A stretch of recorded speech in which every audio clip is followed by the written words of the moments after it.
ਸਿੱਖੀ ਦਾ ਪ੍ਰਚਾਰ ਕਰਨ ਵਾਲੇ ਕੀਰਤਨੀ ਜਥਿਆਂ ਨੂੰ ਝੂਠੇ ਮੁਕੱਦਮਿਆਂ ਵਿੱਚ ਫਸਾ ਕੇ ਜੇਲ੍ਹ ਵਿੱਚ ਡੱਕਣਾ, ਝੂਠੇ ਕੇਸਾਂ ਅਤੇ ਬਗੈਰ ਕੇਸ ਦਰਜ ਕੀਤਿਆਂ ਥਾਣੇ ਅਤੇ ਜੇਲ੍ਹਾਂ ਵਿੱਚ ਡੱਕੀ ਰੱਖਣਾ ਸਪਸ਼ਟ ਸਬੂਤ ਹੈ ਭਾਰਤ ਸਰਕਾਰ ਦੀ ਸਿੱਖਾਂ ਪ੍ਰਤੀ ਅਤਿਅੰਤ ਦੁਸ਼ਮਣੀ ਦੀ ਭਾਵਨਾ ਦਾ। ਸਰਕਾਰ ਆਪਣੇ ਸਿੱਖ ਵਿਰੋਧੀ ਇਰਾਦਿਆਂ ਅਤੇ ਕੁਕਰਮਾਂ ਉੱਤੇ ਝੂਠ ਦੇ ਪ੍ਰਚਾਰ ਰਾਹੀਂ ਸਿੱਖਾਂ ਨੂੰ ਅੱਤਵਾਦੀ, ਕਾਤਲ ਅਤੇ ਦੇਸ਼ ਧਰੋਹੀਆਂ ਦਾ ਨਾਮ ਦੇ ਕੇ ਮਨੁੱਖੀ ਹੱਕਾਂ ਤੋਂ ਵਾਂਝਿਆ ਕਰ ਚੁੱਕੀ ਹੈ। ਪੰਜਾਬ ਵਿੱਚ ਵਿਦੇਸ਼ੀ ਪੱਤਰਕਾਰਾਂ ਤੇ ਅਖਬਾਰ ਨਵੀਸਾਂ ਦੇ ਦਾਖਲੇ ਤੇ ਪਾਬੰਦੀ 1984 ਤੋਂ ਲਗਾਤਾਰ ਚਲੀ ਆ ਰਹੀ। ਜੇ ਕਿਸੇ ਸੰਸਥਾ ਜਾਂ ਵਿਅਕਤੀ ਨੇ ਸਿੱਖਾਂ ਦੇ ਕਤਲਾਂ ਦਾ ਬੀਜਨਾਸ਼ ਦੀ ਕੋਈ ਖਬਰ ਦਿੱਤੀ ਤਾਂ ਉਸ ਤੇ ਸਰਕਾਰ ਦਾ ਪ੍ਰਕੋਪ ਬਿਜਲੀ ਵਾਂਗ ਢਹਿ ਪਿਆ।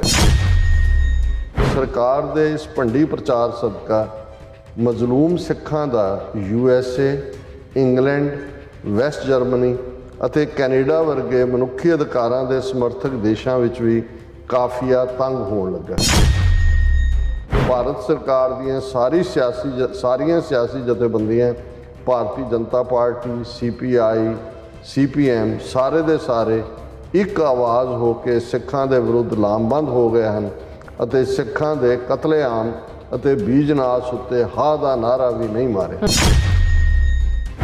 ਇਹੀ ਵਰਤਾਰਾ ਤੁਸੀਂ 18 ਮਾਰਚ ਤੋਂ ਬਾਅਦ, ਮੈਂ ਤਾਂ ਜਦੋਂ ਇਹਨੂੰ ਪੜ੍ਹ ਰਿਹਾ ਤਾਂ ਕਾਫੀ ਵਕਤ ਹੋ ਗਿਆ ਸੀ, ਇਹਨੂੰ ਦੁਬਾਰਾ ਪੜ੍ਹਿਆ ਤਾਂ ਮੈਨੂੰ ਲੱਗ ਰਿਹਾ ਵੀ ਇਹ ਤਾਂ ਇਹੀ ਕਿ ਵੀ ਅੱਜ ਵੀ ਇਹੀ ਤਰ੍ਹਾਂ ਸਾਰੀਆਂ, ਕੌਣ ਕੀ ਹੈ, ਕਿਹੜੀ ਛੇੜ ਦਾ ਹਿੰਦੂ ਹੈ, ਕੋਈ ਰੱਬ ਨੂੰ ਮੰਨਦਾ ਵੀ ਹੈ ਕਦੇ, ਪਰ ਸਿੱਖਾਂ ਨੂੰ ਮਾਰਨ ਲਈ ਸਾਰੇ ਇਕੱਠੇ ਨੇ। ਪਰ ਇਹ ਵਰਤਾਰਾ ਲਗਾਤਾਰਤਾ ਨਾਲ ਪਿਛਲੇ 39 ਸਾਲ ਤੋਂ ਜੂਨ 84 ਤੋਂ ਬਾਅਦ ਖਾਸ ਤੌਰ ਤੇ ਜਾਰੀ। ਇਸ ਕਠਿਨ ਸਥਿਤੀ ਵਿੱਚ ਅੱਜ ਅਸੀਂ ਖਾਲਿਸਤਾਨ ਦਾ ਐਲਾਨ ਕਰਕੇ ਬਗੈਰ ਭਾਰਤ ਵਿਰੁੱਧ ਜਵਾਬੀ ਕਾਰਵਾਈ ਵਜੋਂ ਟੋਟਲ ਵਾਰ ਦਾ ਐਲਾਨ ਕਰਨ ਤੋਂ ਸੰਕੋਚ ਕੀਤਾ ਹੈ ਤਾਂ ਜੋ ਦੁਨੀਆ ਦੀ ਕਚਹਿਰੀ ਵਿੱਚ ਸਾਡੇ ਉੱਤੇ ਜਲਦਬਾਜ਼ੀ ਦਾ ਇਲਜ਼ਾਮ ਨਾ ਲੱਗ ਸਕੇ। ਸਮੂਹ ਸਿੱਖ ਸੰਗਤਾਂ ਨੂੰ ਬੇਨਤੀ ਕੀਤੀ ਜਾਂਦੀ ਹੈ ਖਾਲਿਸਤਾਨ ਦੀ ਪ੍ਰਾਪਤੀ ਲਈ ਜੂਝ ਰਹੇ ਸਿੰਘਾਂ ਸਿੰਘਣੀਆਂ ਦੀ ਹਰ ਪ੍ਰਕਾਰ ਦੀ ਸਹਾਇਤਾ ਅਤੇ ਹੌਸਲਾ ਅਫਜ਼ਾਈ ਕੀਤੀ ਜਾਵੇ ਕਿਉਂਕਿ ਸਿੰਘਾਂ ਦੇ ਕਿਲੇ ਸੰਗਤ ਹੀ ਹੈ।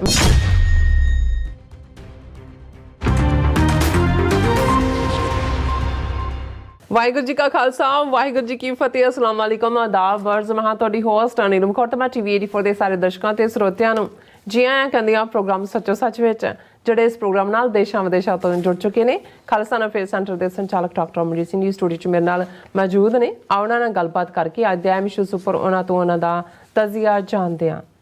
ਜੀ ਡਾਕਟਰ ਸਾਹਿਬ, ਵਾਹਿਗੁਰੂ ਜੀ ਕਾ ਖਾਲਸਾ, ਵਾਹਿਗੁਰੂ ਜੀ ਕੀ ਫਤਿਹ।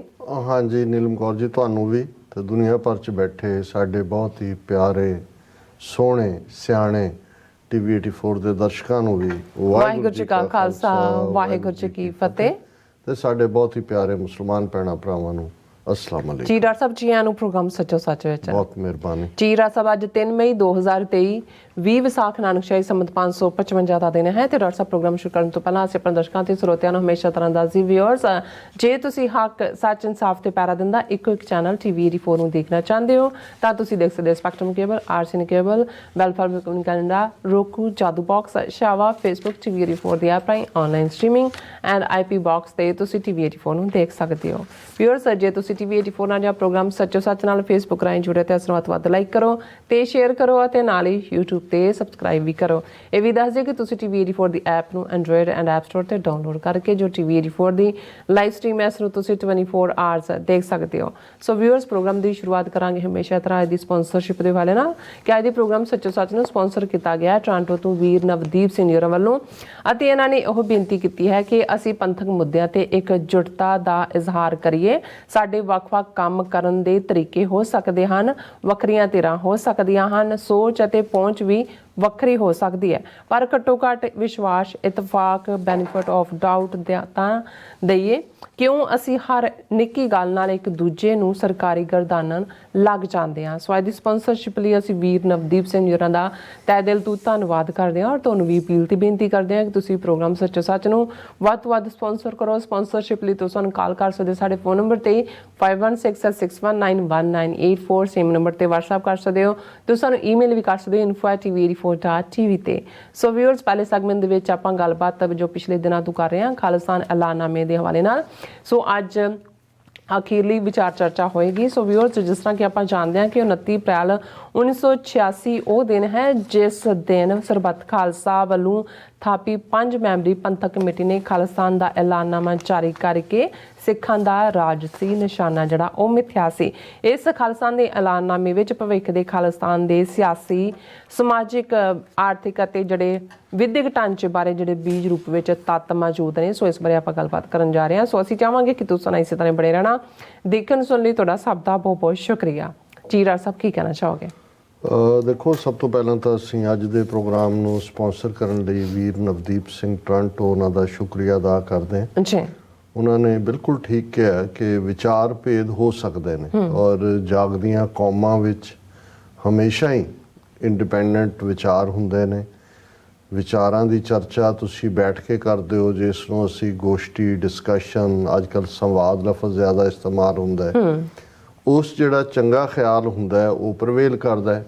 ਜੇ ਨਾ ਵੀ ਹੋਏ, ਵਕਤ ਪਾ ਕੇ ਜਿਹੜਾ ਬਿਹਤਰ ਖਿਆਲ ਹੈ ਉਹ ਹੀ ਪ੍ਰਵੇਲ ਕਰਦਾ ਹੈ, ਭਾਵੇਂ ਵਕਤੀ ਤੌਰ 'ਤੇ ਕਈ ਵਾਰ ਬਰੂਟ ਮੈਜੋਰਿਟੀ ਦੇ ਨਾਲ ਉਸ ਆਵਾਜ਼ ਨੂੰ ਦਬਾ ਵੀ ਦਿੱਤਾ ਜਾਏ। ਪਰ ਜਦੋਂ ਅਸੀਂ ਇੱਕ ਦੂਸਰੇ ਪ੍ਰਤੀ ਬਹੁਤ ਘਟੀਆ ਸ਼ਬਦਾਵਲੀ ਤੱਕ ਉਤਰ ਆਉਂਦੇ ਹਾਂ ਔਰ ਵਿਚਾਰਕ ਮਤਭੇਦ ਨੂੰ ਨਿੱਜੀ ਮਤਭੇਦ ਬਣਾ ਦਿੰਦੇ ਹਾਂ, ਤੇ ਇਹ ਫਿਰ ਗਿਰਾਵਟ ਦੀ ਨਿਸ਼ਾਨੀ ਹੁੰਦੀ ਹੈ।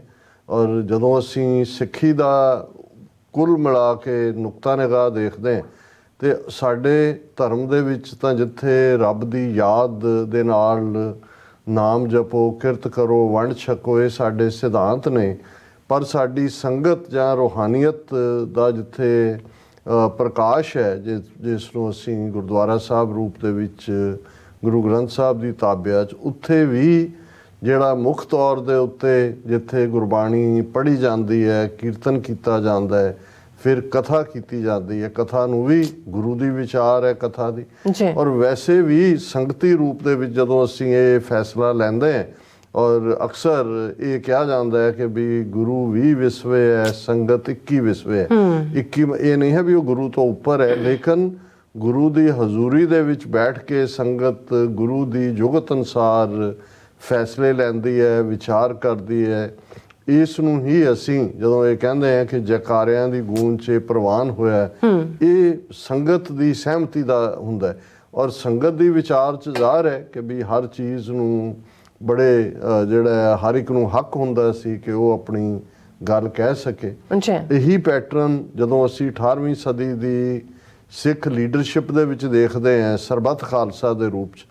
ਸਰਬੱਤ ਖਾਲਸਾ ਵੀ ਆਪਣੇ ਆਪ ਦੇ ਵਿੱਚ ਜਦੋਂ ਅਸੀਂ ਸਰਬਸੰਮਤੀ ਜਾਂ ਯੂਨੈਨਿਮਿਟੀ ਕਹਿੰਦੇ ਹਾਂ ਤਾਂ ਇਹੀ ਹੁੰਦਾ ਸੀ ਕਿ ਉਹਦੇ ਵਿੱਚ ਜਿਹੜਾ ਮਿਸਲ ਦਾ ਸਰਦਾਰ ਹੈ ਉਹਦੀ ਆਵਾਜ਼ ਨੂੰ ਵੀ ਉਨਾ ਹੀ ਸ਼ਰਫ ਹਾਸਲ ਹੈ ਉਸ ਇਕੱਠ ਦੇ ਵਿੱਚ, ਜਿੰਨਾ ਇੱਕ ਸਧਾਰਨ ਸਿੱਖ ਨੂੰ ਹੈ ਜਾਂ ਸਿੱਖ ਸੋਲਜਰ ਨੂੰ ਹੈ ਜਿਹੜਾ ਉਹਦੀ ਮਿਸਲ ਦਾ ਸਿਪਾਹੀ ਬਣ ਕੇ ਲੜਦਾ ਹੈ। ਔਰ ਈਵਨ ਇਹ ਵੀ ਸੀ ਕਿ ਕੋਈ ਵੀ ਮਿਸਲ ਦੇ ਵਿੱਚ ਵਿਚਰਨ ਵਾਲਾ ਸਿੱਖ ਸਿਪਾਹੀ ਜਾਂ ਸਿੱਖ ਸੰਤ ਸਿਪਾਹੀ ਜਦੋਂ ਮਰਜ਼ੀ ਕਿਸੇ ਹੋਰ 'ਚ ਜਾ ਸਕਦਾ ਸੀ। ਇਹ ਖੁੱਲ੍ਹਾ ਸੀ ਕਿਉਂਕਿ ਇਹ ਮੁੱਢਲੀ ਆਜ਼ਾਦੀ ਵੀ ਸੀ ਕਿ ਵੀ ਤੁਸੀਂ ਕਿਸੇ ਨਾਲ ਬੱਝੇ ਨਹੀਂ ਹੋਏ। ਤੇ ਇਸ ਲਈ ਉਸ ਮਿਸਲ ਦੇ ਵਿੱਚ ਵੀ ਉਹਨਾਂ ਦਾ ਜਿਹੜੀ ਲੀਡਰਸ਼ਿਪ ਸੀ ਉਹ ਇਹ ਸਮਝਦੇ ਸੀ ਕਿ ਵੀ ਸਾਨੂੰ ਐਸਾ ਮਾਹੌਲ ਰੱਖਣਾ ਪਏਗਾ ਕਿ ਸਾਡੇ ਸਾਰੇ ਉਸ ਵਿਹਾਰ ਤੋਂ ਸੰਤੁਸ਼ਟ ਹੋਣ। ਸੋ ਇਹ ਇੱਕ ਜੁਗਤ ਹੈ, ਜਦੋਂ ਗੁਰਮਤ ਜੁਗਤ ਕਹੀ ਜਾਂਦੀ ਹੈ।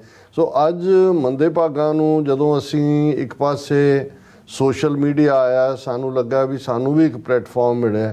ਪਰ ਜੇ ਸੋਸ਼ਲ ਮੀਡੀਆ ਦਾ ਅਸੀਂ ਜ਼ਿਆਦਾ ਇਸਤੇਮਾਲ ਦੇਖੀਏ ਤੇ ਦੁਸ਼ਮਣ ਨੂੰ ਟਾਰਗੇਟ ਕਰਨ 'ਚ ਜਾਂ ਉਹਨਾਂ ਦੀਆਂ ਨੀਤੀਆਂ ਐਕਸਪੋਜ਼ ਕਰਨ 'ਚ ਜਾਂ ਉਸ ਦੇ ਉੱਤੇ ਕੋਈ ਬੜੀ ਸੁਚਾਰੂ ਜਾਂ ਕੋਈ ਰੂਹਾਨੀਅਤ ਵਾਲੀ, ਅਧਿਆਤਮਕ ਜਾਂ ਇਤਿਹਾਸਕ ਜਾਂ ਤਹਿਜ਼ੀਬੀ ਬਹਿਸ ਦੀ ਥਾਂ 'ਤੇ ਬਹੁਤ ਵਾਰ ਗਾਲੀ ਗਲੋਚ ਜਾਂ ਜਿਹਦੇ ਲਈ ਲਫ਼ਜ਼ ਅੱਜ ਟ੍ਰੋਲਿੰਗ ਯੂਜ਼ ਹੁੰਦਾ ਹੈ, ਉਹ ਤੁਸੀਂ ਦੇਖੋਗੇ ਕਿ ਹਰ ਥਾਂ 'ਤੇ ਜਿਹੜੇ ਗਰੁੱਪ ਵੀ ਬਣੇ ਹੋਏ ਨੇ ਉਹਨਾਂ 'ਚ, ਮੈਂ ਆਪਣਿਆਂ ਦੀ ਗੱਲ ਕਰ ਰਿਹਾ, ਦੁਸ਼ਮਣ ਤਾਂ ਜੋ ਟ੍ਰੋਲਿੰਗ ਦਾ ਉਹਨਾਂ ਦੇ ਤਾਂ ਪੇਡ ਏਜੰਟ ਨੇ, ਪਰ ਸਾਡਾ ਵੀ ਇੱਕ ਤਬਕਾ ਜਿਹੜਾ ਹੈ ਉਹ ਇਸੇ ਗੱਲ ਦੇ ਵਿੱਚ ਹੀ ਉਸ ਨੂੰ ਸਕੂਨ ਮਿਲਦਾ ਹੈ ਕਿ ਉਸ ਨੇ ਦੂਸਰੇ ਦੀ ਗੱਲ ਨੂੰ ਕੱਟਣਾ ਕਿਵੇਂ ਇੱਕ। ਔਰ ਇਹਦੇ 'ਚ ਕੋਈ ਦੋ ਰਾਵਾਂ ਨਹੀਂ ਨੇ। ਔਰ ਇਹਦੇ ਲਈ ਸੰਸਕ੍ਰਿਤ ਦੇ ਵਿੱਚ ਮੈਂ ਅਕਸਰ ਦੇਖਦਾ ਕਿ ਦੋ ਲਫ਼ਜ਼ ਜਿਹੜੇ ਨੇ ਉਹ ਬਿਆਨਦੇ ਨੇ ਇਸ ਹਿਊਮਨ ਸਾਈਕੀ ਨੂੰ।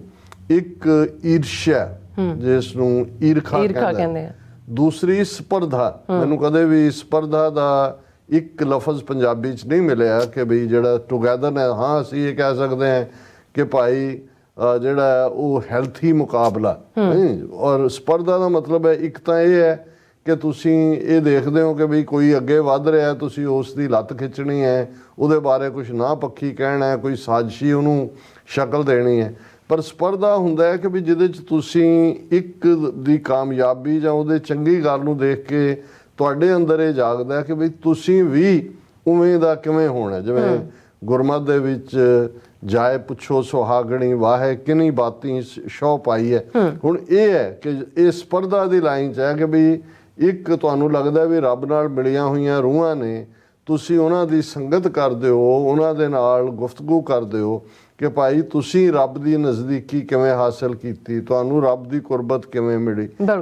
ਸੋ ਇਹ ਸਪਰਧਾ ਹਮੇਸ਼ਾ ਐਨਕਰੇਜਿੰਗ ਹੈ। ਲੇਕਿਨ ਮੈਨੂੰ ਇਹ ਨਜ਼ਰ ਆਉਂਦਾ ਹੈ ਕਿ ਵੀ ਬਹੁਤ ਵਾਰ ਸਾਡੇ ਕਲਚਰ ਦਾ ਜਿਹੜਾ ਅੱਜ ਹਿੱਸਾ ਬਣ ਚੁੱਕਾ ਹੈ ਕਿ ਅਸੀਂ, ਔਰ ਇਹ ਗੱਲ ਕੱਲੀ ਆਪਣਿਆਂ 'ਚ ਤਾਂ ਮੈਨੂੰ, ਕਿਉਂਕਿ ਜਦੋਂ ਤੁਸੀਂ ਆਪਣਿਆਂ 'ਚ ਵਿਚਰਦੇ ਹੋ ਕਈ ਵਾਰੀ ਤੁਹਾਨੂੰ ਜ਼ਿਆਦਾ ਲੱਗਦਾ, ਪਰ ਮੈਂ ਇਹ ਦੇਖਦਾ ਵੀ ਈਵਨ ਸਾਡੇ ਪਾਕਿਸਤਾਨੀ ਭੈਣ ਭਰਾ ਵੀ ਇਸ ਤੋਂ ਬਚੇ ਹੋਏ ਨਹੀਂ ਨੇ। ਔਰ ਕਈ ਵਾਰ ਅਸੀਂ ਜਦੋਂ ਜਿਹੜੇ ਸਾਂਝੇ ਇਕੱਠ ਹੁੰਦੇ ਨੇ ਜਿਨ੍ਹਾਂ 'ਚ ਜਾਣ ਦਾ ਮੌਕਾ ਮਿਲਦਾ, ਉਹਦੇ 'ਚ ਵੀ ਅਸੀਂ ਇਸ ਵਰਤਾਰੇ ਨੂੰ ਦੇਖਿਆ ਕਿ ਭਾਈ ਕਿਵੇਂ ਇੱਕ ਦੂਸਰੇ ਦੀ ਗੱਲ ਕੱਟਣ ਦਾ ਹੁੰਦਾ। ਔਰ ਇਹੀ ਕਾਰਨ ਸੀ ਕਿ ਇੱਕ ਸਟੇਜ 'ਤੇ ਅਸੀਂ, ਹਾਲਾਂਕਿ ਮੋਸਟ ਪ੍ਰੋਗਰਾਮ ਅਸੀਂ ਲਾਈਵ ਕਵਰ ਕਰਦੇ ਹਾਂ, ਫਿਰ ਸਾਨੂੰ ਲੱਗਣ ਲੱਗਾ ਕਿ ਭਾਈ ਇਹ ਜਦੋਂ ਆਪਸ 'ਚ ਬਹਿਸ ਮੁਬਾਹਿਸੇ 'ਚ ਪੈਣ ਵਾਲੇ ਸਾਡੇ ਵੀਰ ਹੋ ਜਾਂਦੇ ਨੇ ਤੇ ਲਾਈਵ ਜਾ ਰਿਹਾ ਹੁੰਦਾ, ਇੱਕ ਚੰਗਾ ਇਮੇਜ ਹੁੰਦਾ।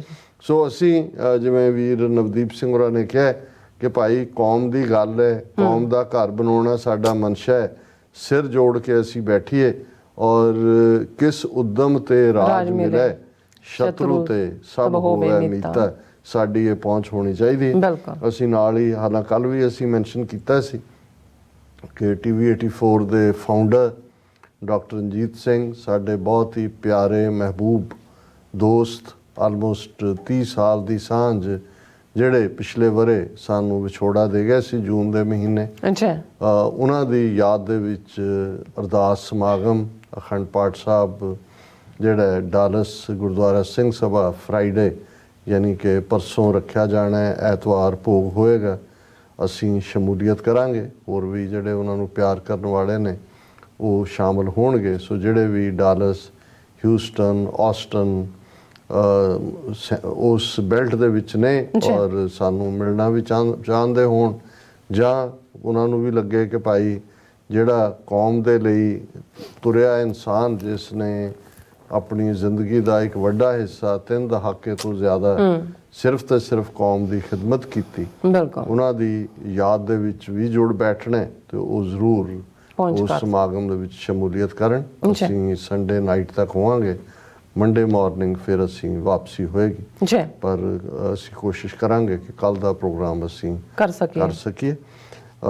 ਹੁਣ ਖਾਲਿਸਤਾਨ ਐਲਾਨਨਾਮਾ, ਔਰ ਸਾਨੂੰ ਖੁਸ਼ੀ ਹੈ ਕਿ ਬੇਸ਼ੱਕ ਬਹੁਤ ਵਾਰ ਇਹਦੇ 'ਚ ਕੋਈ ਚਟਪਟਾਪਨ ਤਾਂ ਨਹੀਂ ਹੁੰਦਾ ਜਦੋਂ ਤੁਸੀਂ ਰੋਜ਼ਾਨਾ ਕਿਸੇ ਖਬਰ 'ਤੇ ਕਾਮੈਂਟਰੀ ਕਰਦੇ ਹੋ ਜਾਂ ਤਬਸਰਾ ਕਰਦੇ ਹੋ, ਉਹਦੇ 'ਚ ਕੁਛ ਨਾ ਕੁਛ ਜਿਹੜਾ ਹੈ ਉਹ ਨਵਾਂ ਹੁੰਦਾ। ਇਹਦੇ 'ਚ ਅਸੀਂ ਸਿਧਾਂਤਕ ਪੱਖ ਤੋਂ ਗੱਲ ਕਰਦੇ ਹਾਂ। ਖਾਲਿਸਤਾਨ ਦੇ ਐਲਾਨਨਾਮੇ ਦੇ ਵਿੱਚ ਜੋ ਕੁਛ ਬੀਜ ਰੂਪ 'ਚ ਪਿਆ, ਉਸ ਦੇ ਕੀ ਜਿਹੜੇ ਨੇ ਉਹਦੀਆਂ ਐਕਸਪੈਂਸ਼ਨਸ ਹੋਣਗੀਆਂ ਖਾਲਿਸਤਾਨ ਦੇ ਕਨਸਟੀਟਿਊਸ਼ਨ ਦੇ ਵਿੱਚ। ਪਰ ਬਹੁਤ ਵੱਡੀ ਗਿਣਤੀ 'ਚ ਸਾਡੇ ਭਰਾਵਾਂ ਭੈਣਾਂ ਨੇ ਪਸੰਦ ਕੀਤਾ ਇਸ ਨੂੰ, ਔਰ ਉਹਨਾਂ ਨੇ ਇਹ ਕਿਹਾ ਕਿ ਵੀ ਅਸੀਂ ਇਹ ਰਿਅਲਾਈਜ਼ ਹੀ ਨਹੀਂ ਸੀ ਕੀਤਾ ਵੀ ਇਹ ਕਿੰਨਾ ਰਿਚ ਡਾਕੂਮੈਂਟ ਹੈ, ਕਿੰਨਾ ਅਮੀਰ ਡਾਕੂਮੈਂਟ ਹੈ।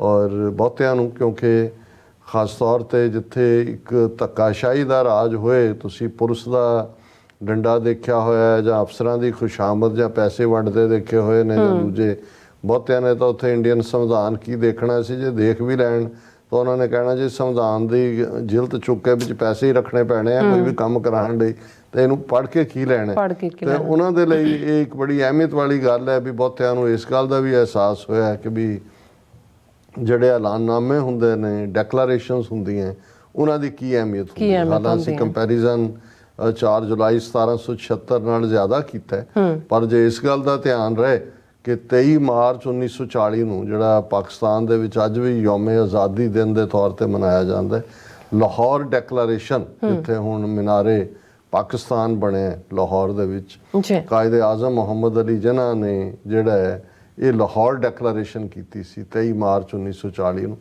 ਔਰ ਉਹੀ ਦਿਨ ਯੌਮ-ਏ ਆਜ਼ਾਦੀ ਦੇ ਤੌਰ ਤੇ ਪਾਕਿਸਤਾਨ 'ਚ ਮਨਾਇਆ ਜਾਂਦਾ ਹੈ। ਕਿਉਂਕਿ ਬੇਸ਼ੱਕ ਮੁੜ ਕੇ ਆਲਮੋਸਟ 7 ਸਾਲ ਦੇ ਕਰੀਬ ਲੱਗੇ ਪਾਕਿਸਤਾਨ ਆਜ਼ਾਦ ਹੁੰਦੇ ਆ, ਲੇਕਿਨ ਉਸ ਡਾਕੂਮੈਂਟ ਉਸ ਡਾਕੂਮੈਂਟ 'ਚ ਪਾਕਿਸਤਾਨ ਲਫ਼ਜ਼ ਮੈਂਸ਼ਨ ਨਹੀਂ ਸੀ, ਲੇਕਿਨ ਇਹ ਜਿਹੜਾ ਕੌਮ ਦਾ ਇਰਾਦਾ ਇਹ ਜ਼ਾਹਰ ਕਰ ਦਿੱਤਾ ਗਿਆ ਸੀ ਕਿ ਬਹੁ ਗਿਣਤੀ ਹਿੰਦੂਆਂ ਦੇ ਨਾਲ ਅਸੀਂ ਨਹੀਂ ਰਹਿਣਾ, ਸਾਡਾ ਆਪਣਾ ਅੱਡ ਨੇਸ਼ਨ ਹੈ, ਅੱਡ ਸਾਡਾ ਸੱਭਿਆਚਾਰ ਹੈ, ਅਸੀਂ ਜਿਹੜਾ ਇਸ ਮੈਜੋਰਟੀ ਦੇ ਵਿੱਚ ਸਾਡੀ ਉਹ ਹੋਂਦ ਨਹੀਂ ਰਹੇਗੀ। ਔਰ ਇਸ ਦੇ ਉੱਤੇ ਬੇਸ਼ੱਕ ਐਂਡ ਤੱਕ ਕਾਇਦੇ ਆਜ਼ਮ ਨੇ ਫਲੈਕਸੀਬਿਲਿਟੀ ਤਾਂ ਰੱਖੀ ਕਿ ਕੋਈ ਨਾ ਕੋਈ ਨੈਟਵਰਕ ਜਿਹਦੇ ਥੱਲੇ ਕੁਝ ਸਾਂਝਾਂ ਦੇ ਨਾਲ ਗੱਲ ਜਾਰੀ ਰਹੇ, ਲੇਕਿਨ ਜਿਉਂ-ਜਿਉਂ ਵਕਤ ਅੰਗਰੇਜ਼ਾਂ ਦੇ ਜਾਣ ਦਾ ਆਂਦਾ ਗਿਆ ਤਿਉਂ-ਤਿਉਂ ਹਿੰਦੂਤਵੀ ਜਿਹੜੇ ਉਸ ਪੀਰੀਅਡ ਦੇ ਗਾਂਧੀ, ਨਹਿਰੂ, ਪਟੇਲ, ਰਾਜਗੋਪਾਲਾਚਾਰੀਆ, ਇਹ ਸਾਰੇ ਜਿਹੜੇ ਨੇ ਇਹਨਾਂ ਵਿਚਲਾ ਜਿਹੜਾ ਲੁਕਿਆ ਹੋਇਆ ਬ੍ਰਾਹਮਣਵਾਦ ਸੀ ਉਹ ਸਾਹਮਣੇ ਆਂਦਾ ਗਿਆ।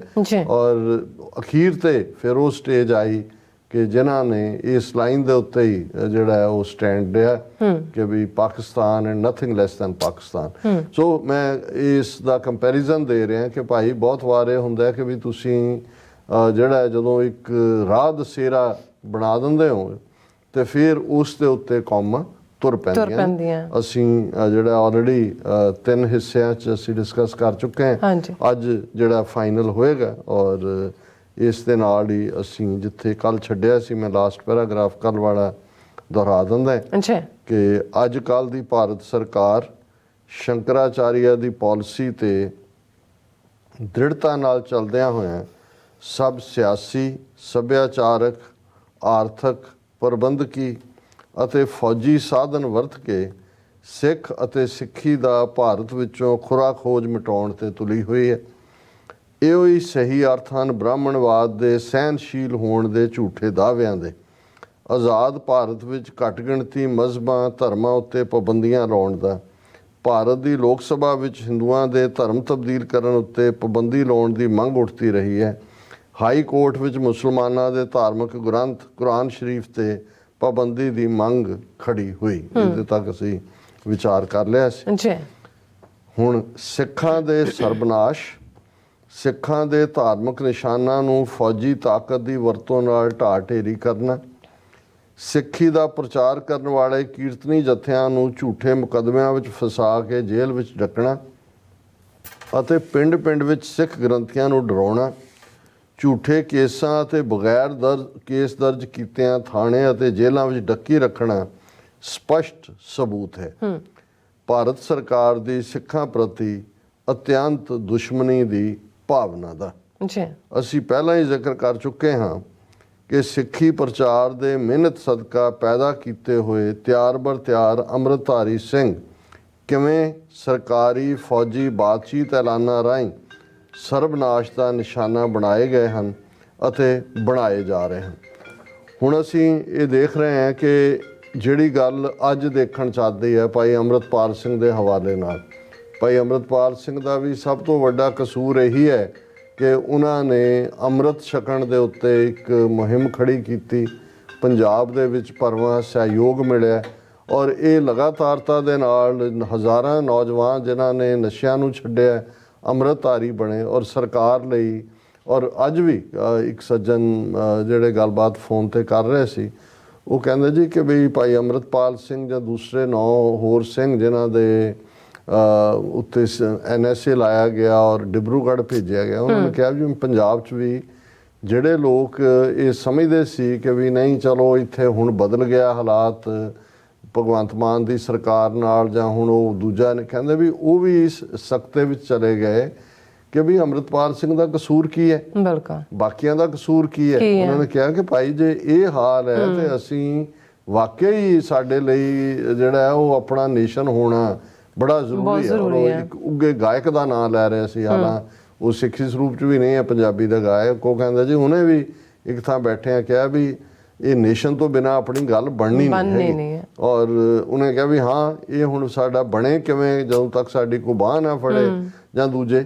ਲੇਕਿਨ ਕਹਿਣ ਦਾ ਮਤਲਬ ਇਹ ਹੈ ਕਿ ਵੀ ਇਹ ਵਰਤਾਰਾ ਜੇ 1986 ਦੇ ਵਿੱਚ ਵੀ ਇਹੀ ਸੀ, ਇੱਕ ਪਾਸੇ ਅੰਮ੍ਰਿਤਧਾਰੀ ਸਿੰਘਾਂ ਨੂੰ ਚੁਣ ਕੇ ਜਿਹੜਾ ਹੈ ਉਹ ਫੜਿਆ ਜਾ ਰਿਹਾ ਸੀ, ਪਿੰਡਾਂ 'ਚੋਂ ਮਾਰਿਆ ਜਾ ਰਿਹਾ ਸੀ, ਤੇ ਬਹੁਤ ਵਾਰ ਜਿਹੜੇ ਕਿਸੇ ਦਾ ਸ਼ੋਕ ਸਮਾਗਮ ਹੈ ਜਾਂ ਕਿਸੇ ਦਾ ਆਨੰਦ ਕਾਰਜ ਹੈ, ਜਿਹੜਾ ਕੀਰਤਨੀ ਜਥਾ ਗਿਆ ਉਹਨੂੰ ਰਾਹ ਦੇ ਵਿੱਚ ਹੀ ਗ੍ਰਿਫਤਾਰ ਕਰਕੇ ਚੁੱਕ ਕੇ ਲੈ ਜਾਂਦੇ, ਪਿੰਡਾਂ 'ਚੋਂ ਗ੍ਰੰਥੀ ਚੁੱਕਣੇ ਸ਼ੁਰੂ ਕੀਤੇ ਹੋਏ ਸੀ। ਸੋ ਇਹ ਉਸ ਪਾਸੇ ਵੱਲ ਇਸ਼ਾਰਾ ਹੈ ਕਿ ਭਾਈ ਉਹਨਾਂ ਨੇ ਸਾਡੇ ਧਾਰਮਿਕ ਨਿਸ਼ਾਨਾਂ ਨੂੰ ਅਕਾਲ ਤਖਤ ਫੌਜੀ ਸ਼ਕਤੀ ਨਾਲ ਢਾਟੇਰੀ ਕੀਤਾ, ਕੀਰਤਨੀ ਜਥਿਆਂ ਨੂੰ, ਢਾਡੀਆਂ ਨੂੰ, ਦਿਆਲ ਸਿੰਘ ਦਿਲਬਰ ਪ੍ਰੋਮਿਨੈਂਟ ਜਿਹੜੇ ਵੀ ਢਾਡੀ ਜਿਹੜੇ ਨੇ ਮੰਜੀ ਸਾਹਿਬ ਤੋਂ ਜਿਹੜੇ ਨੇ ਦੀਵਾਨਾਂ ਨੂੰ ਸੰਬੋਧਨ ਕਰਦੇ ਰਹੇ ਆਪਣੇ ਢਾਡੀ ਵਾਰਾਂ ਰਾਹੀਂ, ਉਹ ਸਾਰੇ ਹੀ ਜਿਹੜੇ ਨੇ ਜੇਲ੍ਹਾਂ ਦੇ ਵਿੱਚ ਰੱਖ ਦਿੱਤੇ ਸੀ। ਕੀਰਤਨੀ ਜਥੇ ਵੀ, ਦਰਬਾਰ ਸਾਹਿਬ ਹਜ਼ੂਰੀ ਕੀਰਤਨੀਆਂ ਵੀ, ਜਦੋਂ ਇਹਨਾਂ ਨੇ ਜੂਨ 84 ਤੋਂ ਬਾਅਦ ਕਿੰਨੇ ਜਿਹੜੇ ਨੇ ਉਹ ਜੋਧਪੁਰ ਤੋੜ ਦਿੱਤੇ ਸੀ।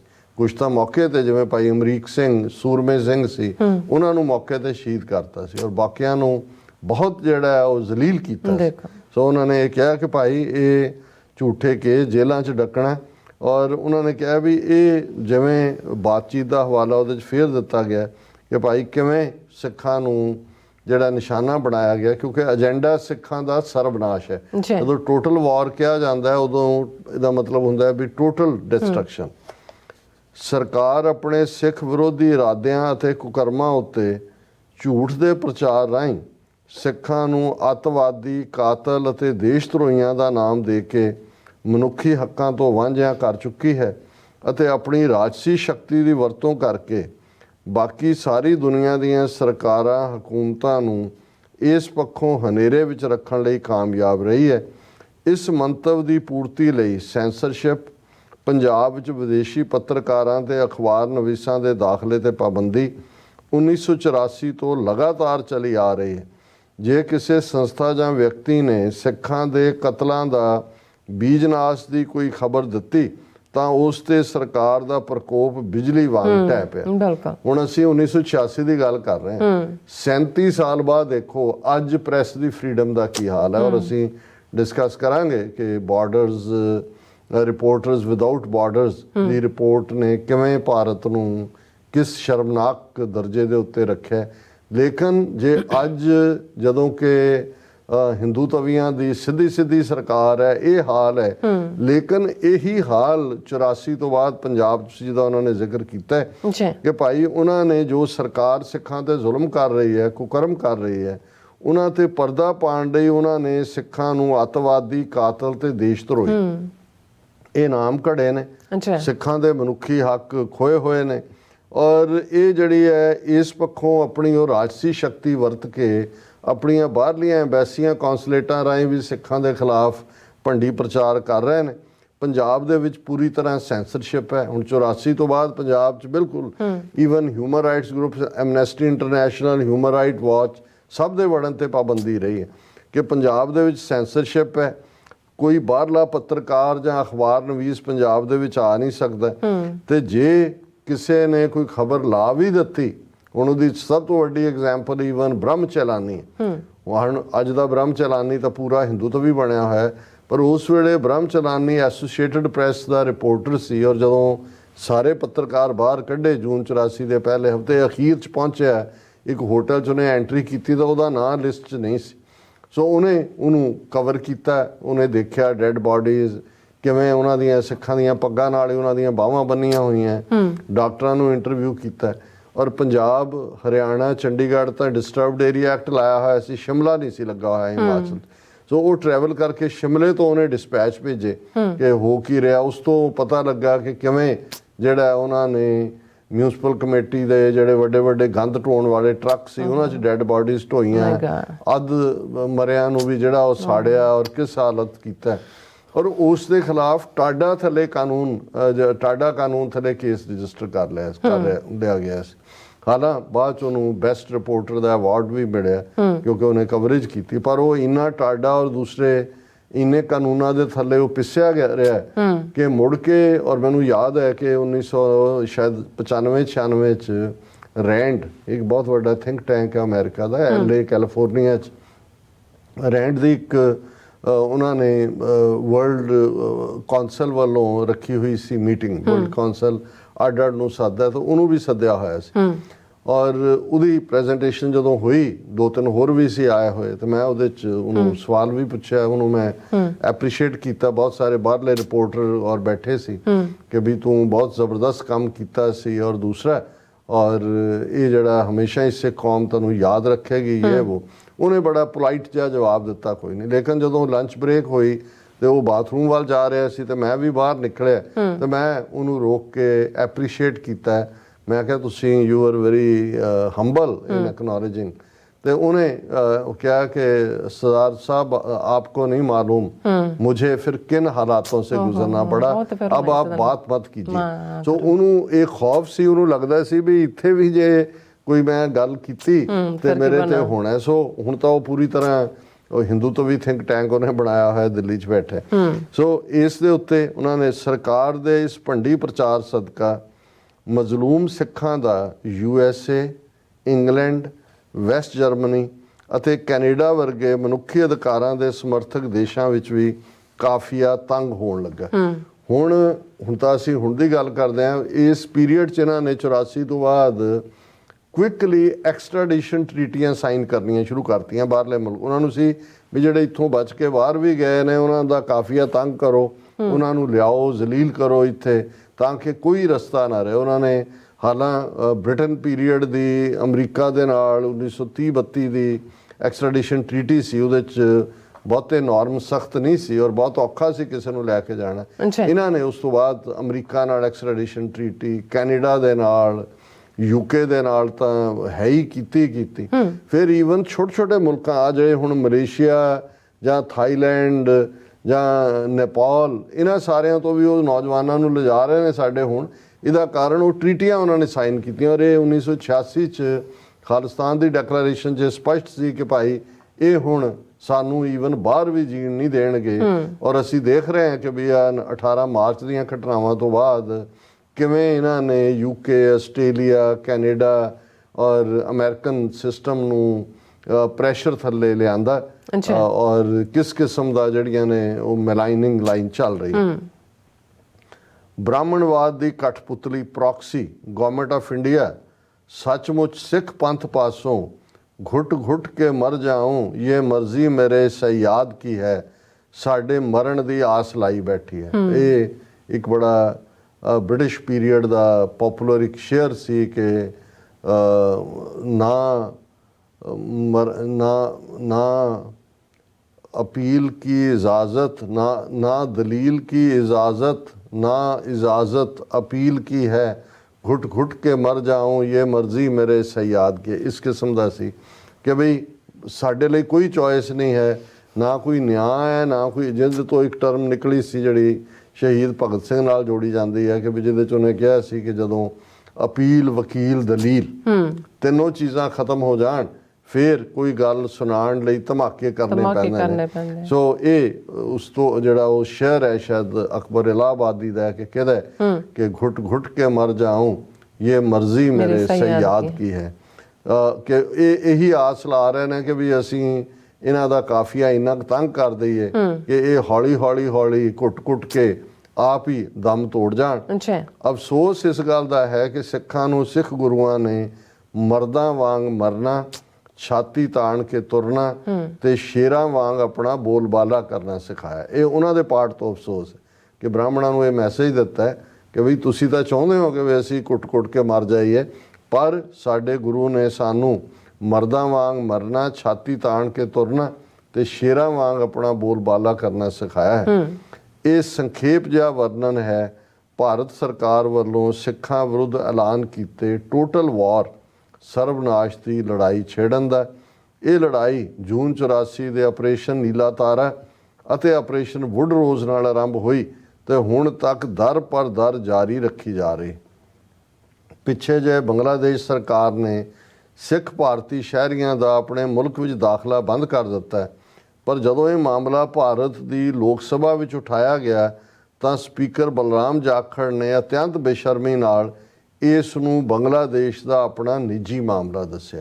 ਹੁਣ ਇਹ 84 ਤੋਂ 86 ਦੇ ਵਿੱਚ ਐਸੀ ਕੀ ਡਿਵੈਲਪਮੈਂਟ ਹੋਈ ਹੋਏਗੀ, ਇੰਡੀਆ ਨੇ ਹੀ ਪ੍ਰੈਸ਼ਰ ਬਿਲਡ ਕੀਤਾ ਹੋਏਗਾ ਬੰਗਲਾਦੇਸ਼ ਤੇ ਕਿ ਭਾਈ ਕੋਈ ਉਧਰ ਨੂੰ ਐਸਕੇਪ ਨਾ ਕਰਨ, ਕਿ ਸਿੱਖਾਂ ਦੀ ਵੈਸੇ ਹੀ ਐਂਟਰੀ ਬੰਦ ਕਰ ਦਿਓ ਪਾਸਪੋਰਟ ਦੇ ਉੱਤੇ ਵੀ। ਔਰ ਉਦੋਂ ਜਦੋਂ ਬਲਰਾਮ ਜਾਖੜ ਸਪੀਕਰ ਸੀ, ਜਿਹੜਾ ਹੁਣ ਸੁਨੀਲ ਜਾਖੜ ਕਾਂਗਰਸ ਛੱਡ ਕੇ ਬੀਜੇਪੀ 'ਚ ਗਿਆ, ਇਹਦਾ ਪਿਓ, और यही बलराम जाखड़ है जिसकी ऑन रिकॉर्ड स्टेटमेंट है कि अगर भारत की एकता अखंडता के लिए 2 करोड़ सिखों को भी मारना पड़ा तो हम उससे हिचकिचाएंगे नहीं। हुण यही जिहड़ा इस दे विच मैंशन है कि भी उन्हें बलराम जाखड़ ने कहा जी ये तो बांग्लादेश का अपना अंदरूनी मामला है और ये इस तो वड्डी सियासी फिरकूपुणे दी कुड़त्तन दी दुनिया विच किते मिसाल नहीं मिल सकती।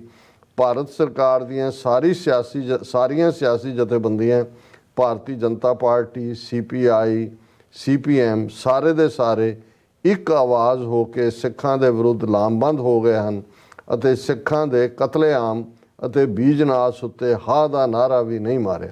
ਇਹੀ ਵਰਤਾਰਾ ਤੁਸੀਂ 18 ਮਾਰਚ ਤੋਂ ਬਾਅਦ, ਮੈਂ ਤਾਂ ਜਦੋਂ ਇਹਨੂੰ ਪੜ੍ਹ ਰਿਹਾ ਮੈਨੂੰ ਤਾਂ ਕਾਫੀ ਵਕਤ ਹੋ ਗਿਆ ਸੀ ਇਹਨੂੰ ਦੁਬਾਰਾ ਪੜ੍ਹਿਆ, ਤਾਂ ਮੈਨੂੰ ਲੱਗ ਰਿਹਾ ਵੀ ਇਹ ਤਾਂ ਇਹੀ ਹਾਂ ਕਿ ਵੀ ਅੱਜ ਵੀ ਇਹੀ ਤਰ੍ਹਾਂ ਸਾਰੀਆਂ, ਕੌਣ ਕੀ ਹੈ, ਕਿਹੜੀ ਸ਼ੇਡ ਦਾ ਹਿੰਦੂ ਹੈ, ਕੋਈ ਰੱਬ ਨੂੰ ਮੰਨਦਾ ਵੀ ਹੈ ਕਿ ਨਹੀਂ, ਪਰ ਸਿੱਖਾਂ ਨੂੰ ਮਾਰਨ ਲਈ ਸਾਰੇ ਇਕੱਠੇ ਨੇ। ਔਰ ਇਹ ਵਰਤਾਰਾ ਲਗਾਤਾਰਤਾ ਨਾਲ ਪਿਛਲੇ 39 ਸਾਲ ਤੋਂ ਜੂਨ 84 ਤੋਂ ਬਾਅਦ ਖਾਸ ਤੌਰ ਤੇ ਜਾਰੀ ਹੈ। ਫਿਰ ਉਹਨਾਂ ਨੇ ਕਿਹਾ ਵੀ ਇਹ ਅਤੇ ਸਿੱਖਾਂ ਦੇ ਕਤਲੇਆਮ ਅਤੇ ਬੀਜਨਾਸ਼ ਉੱਤੇ ਹਾਂ ਦਾ ਨਾਰਾ ਵੀ ਨਹੀਂ ਮਾਰਿਆ। ਇਹ ਘਿਨਾਉਣਾ ਦ੍ਰਿਸ਼ ਹੈ ਸਿੱਖਾਂ ਵਿਰੁੱਧ ਲੜੀ ਜਾ ਰਹੀ ਗੈਰ ਐਲਾਨੀਆ ਜੰਗ, ਟੋਟਲ ਵਾਰ ਦਾ। ਗੈਰ ਐਲਾਨੀਆ ਇਸ ਲਈ ਕਿਉਂਕਿ ਜਦੋਂ ਕੋਈ ਮੁਲਕ ਕਿਸੇ ਦੇ ਖਿਲਾਫ ਵਾਰ ਦੇ ਉੱਤੇ ਜਾਂਦਾ ਤੇ ਉਹ ਡਿਕਲੇਅਰ ਕਰਦਾ ਕਿ ਵਾਰ ਹੈ। ਸੋ ਉਹਨਾਂ ਨੇ ਕੋਈ ਡਿਕਲੇਅਰ ਨਹੀਂ ਕੀਤਾ ਵੀ ਅਸੀਂ ਸਿੱਖਾਂ ਦੇ ਖਿਲਾਫ ਕੋਈ ਵਾਰ ਵਿੱਢੀ ਹੋਈ ਹੈ, ਲੇਕਿਨ ਹੈ ਇਹ ਟੋਟਲ ਵਾਰ ਹੈ ਅਨਐਲਾਨੀਆ। ਔਰ ਪ੍ਰਸਿੱਧ ਅਖਾਣ ਦੇ ਮੁਤਾਬਕ ਇਤਿਹਾਸ ਆਪਣੇ ਆਪ ਨੂੰ ਦੁਹਰਾਉਂਦਾ ਹੈ।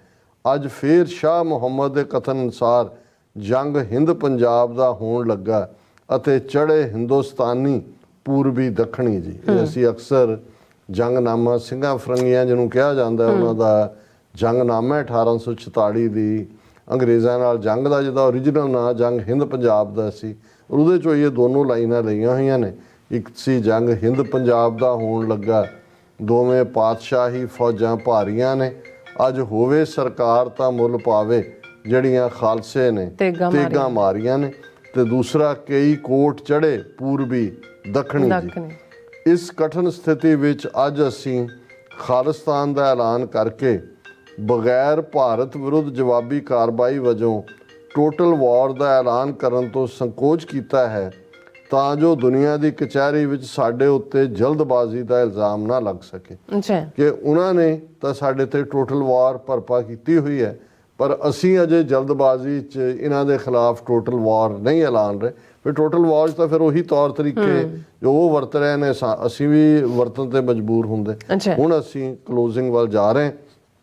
ਜੇ ਭਾਰਤ ਸਰਕਾਰ ਆਪਣੀ ਜ਼ਾਹਰਾਨਾ ਕਾਰਵਾਈ ਤੋਂ ਬਾਜ਼ ਨਾ ਆਈ ਤਾਂ 26 ਜਨਵਰੀ 1986 ਦੇ ਸਰਬੱਤ ਖਾਲਸਾ ਵੱਲੋਂ ਸਥਾਪਿਤ ਕੀਤੀ 5 ਮੈਂਬਰੀ ਪੰਥਕ ਕਮੇਟੀ ਇਨਸਾਫ ਪਸੰਦ ਅਤੇ ਮਨੁੱਖੀ ਅਧਿਕਾਰਾਂ ਦੇ ਸਮਰਥਕ ਦੇਸ਼ਾਂ ਪਾਸੋਂ ਸਭ ਕਿਸਮ ਦੀ ਲੋੜੀਂਦੀ ਮਦਦ, ਸਪਲਾਈ, ਸਹਾਰਾ ਅਤੇ ਹਮਦਰਦੀ ਦੀ ਮੰਗ ਕਰੇਗੀ।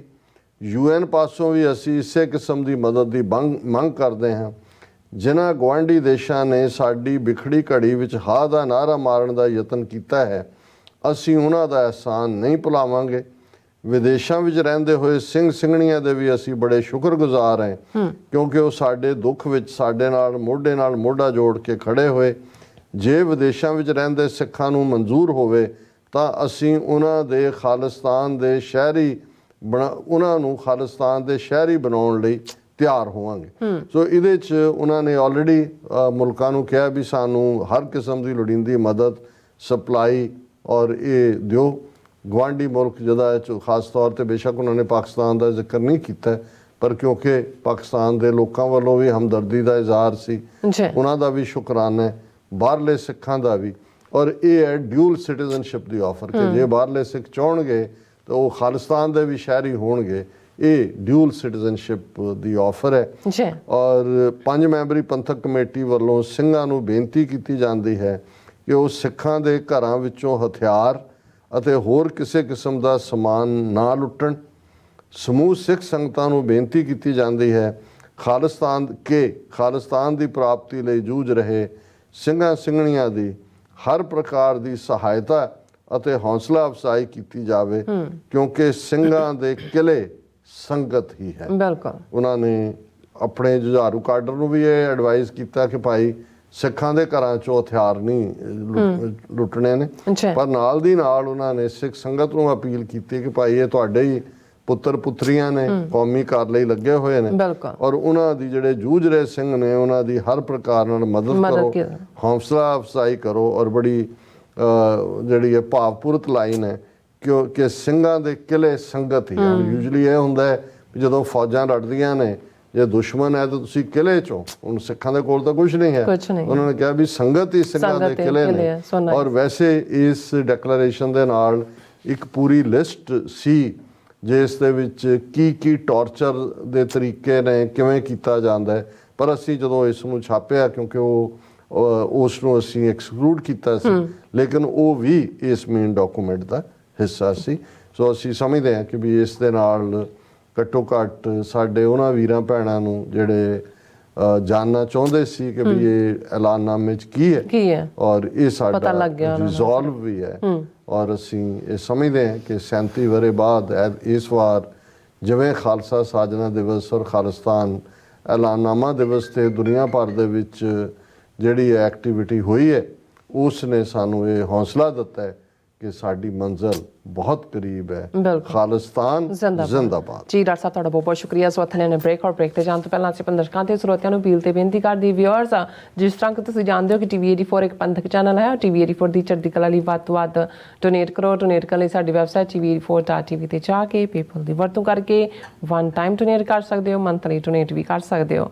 ਤੁਸੀਂ ਟੀਵੀ 84 ਦੇ ਨਾਮ ਤੇ ਚੈੱਕ ਬਣਾ ਕੇ ਸਾਨੂੰ ਮੇਲ ਵੀ ਕਰ ਸਕਦੇ ਹੋ ਸਾਡੇ ਇਸ ਪਤੇ ਤੇ 36-01 37th Avenue, Long Island City, New York 11101 USA। ਜਾਂ ਫਿਰ ਤੁਸੀਂ ਸਾਨੂੰ ਫੋਨ ਰਾਹੀਂ ਵੀ ਸੰਪਰਕ ਕਰ ਸਕਦੇ ਸਾਡੇ ਫੋਨ ਨੰਬਰ ਆਈ 5166191984। ਤੁਸੀਂ ਸਾਨੂੰ ਈਮੇਲ ਵੀ ਕਰ ਸਕਦੇ ਹੋ info@tv84.tv ਤੇ। ਅਸੀਂ ਤੁਹਾਡੇ ਤਹਿ ਦਿਲ ਤੋਂ ਸ਼ੁਕਰਗੁਜ਼ਾਰ ਹੋਵਾਂਗੇ। ਸੋ ਇੱਥੇ ਲੈਣੇ ਬ੍ਰੇਕ। ਵਿਊਅਰਸ ਤੁਸੀਂ ਸਾਨੂੰ ਇਸੇ ਤਰ੍ਹਾਂ ਬਣੇ ਰਹਿਣਾ। ਮਿਲਦੇ ਹਾਂ ਛੋਟੇ ਜਿਹੇ ਬ੍ਰੇਕ ਤੋਂ ਬਾਅਦ।